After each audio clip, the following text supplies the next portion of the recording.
L'Église est devenue le vase corporatif de la gloire, c'est-à-dire de la satisfaction de Dieu.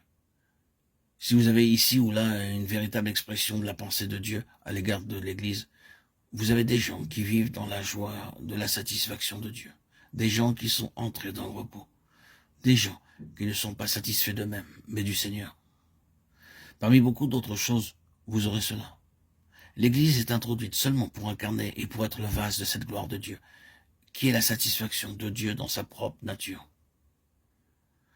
En considérant cette lettre qui traite essentiellement de l'Église, vous avez cette exclamation à lui sur la gloire dans l'Église et dans le Christ Jésus, dans toutes les générations et à jamais. Éphésiens 3, 21. La gloire dans l'Église. La gloire remplissait le tabernacle. La gloire remplissait le temple. Maintenant, elle n'a pas rempli quelque chose qui est une préfiguration, un simple type, mais la réalité. La gloire et la satisfaction de Dieu à l'égard de cette question de la justice. Et vous et moi, nous ruinons notre appartenance à l'Église dans le sens spirituel dès que nous avons un doute à l'égard de la satisfaction de Dieu. Comment est-ce que vous pouvez prêcher l'Église si vous êtes encore malheureux et sans assurance même à l'égard de votre propre salut? Vous niez l'Église. Vous vous mettez virtuellement en dehors d'elle. Dans un sens spirituel, quand vous êtes dans cette condition, l'ennemi frappe l'Église. Quand elle parvient à faire douter un de ses membres de son salut, après avoir connu ce salut. C'est une œuvre redoutable, car nous sommes en lutte contre un système abominable.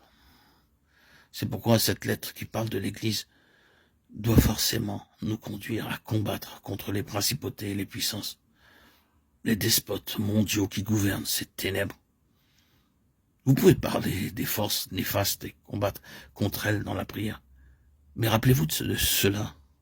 Si vous avez le plus léger doute à l'égard de votre salut, le sol se dérobera sous vos pieds dans cette lutte contre l'ennemi. Vous pourrez dire, je prends toute l'armure de Dieu. Mais l'ennemi sera dans l'armure et vous serez impuissant. Parlez-en de la manière que vous le voudrez, mais vous serez battu avant d'avoir commencé à lutter. Si vous avez un doute concernant votre salut ou à l'égard de la satisfaction que Dieu peut trouver en vous par Christ, la nature de cette dispensation se caractérise par une Église qui incarne le témoignage de Jésus. Ensuite, nous en venons à la proclamation de l'Évangile jusqu'au bout de la terre. C'est un évangile glorieux que nous avons fait référence. Partout où nous trouvons des gens qui s'élèvent contre le péché et qui prêchent la nécessité d'être en bon terme avec Dieu et d'enlever tout ce qui peut être la cause de son déplaisir.